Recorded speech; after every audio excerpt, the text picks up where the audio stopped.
Trey Yingst right now on Israel striking Iran right now, Trey? Yeah, John, Sandra, Fox News has learned Israel is currently striking targets in Iran. This is a wave of strikes. We don't know what exactly they're trying to hit, but it follows additional airstrikes that took place earlier today, going after a variety of targets in and around the capital of Tehran. Smoke could be seen rising from the Iranian capital, and the IDF saying those earlier strikes went after underground military infrastructure, missile storage sites, and UAV storage sites. We do expect these Israeli strikes to continue. Again, at this hour, we can report there are jets over Iranian territory striking different targets at this moment. But these will likely continue as the Israelis come under more ballistic missile fire from Iran. Early this morning, 2 different waves of missile strikes targeted this country, going after infrastructure in the south and residential areas in the north. Israeli officials say they'd like this war to be over in a matter of days, but they are preparing for the possibility that this drags out for weeks. John, Sandra?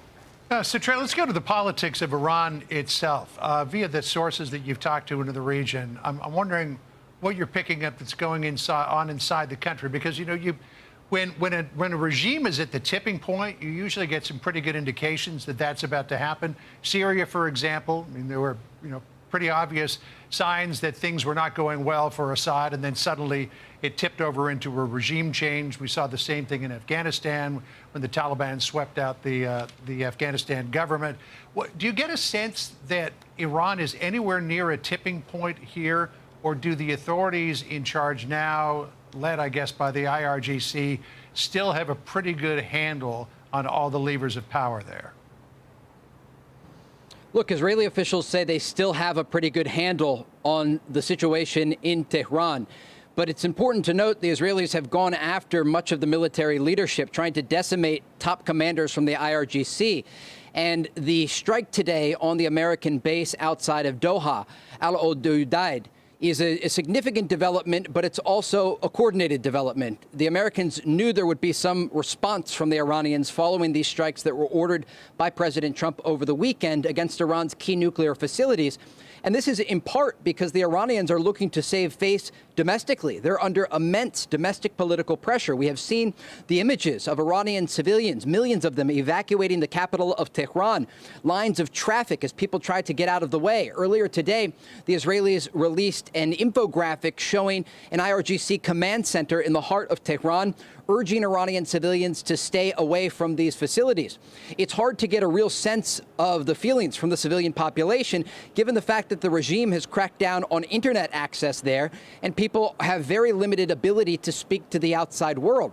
But as this moves forward, there is still a political chain of command that exists. You have the Ayatollah Khamenei, who has reportedly appointed successors if needed, but you also have President Masoud Pezeshkian and his deputies who have not been killed in the Israeli strikes. The Israeli strikes have gone after military leadership so far, and they've been precise in a way that they have used their intelligence apparatus here in Tel Aviv to track down these military commanders in an effort to weaken Iran's ability to fire back at Israel. And while we certainly have seen that, there are fewer missiles flying through the skies of Israel in recent days, they still have the ability to coordinate these counterattacks. And so we saw the ballistic missile attack this morning that targeted those installations in the south of Israel and also residential areas in the north. And then just last hour, this attack against a U.S. base in Qatar. The key here is the missile supply and the ability to launch these missiles.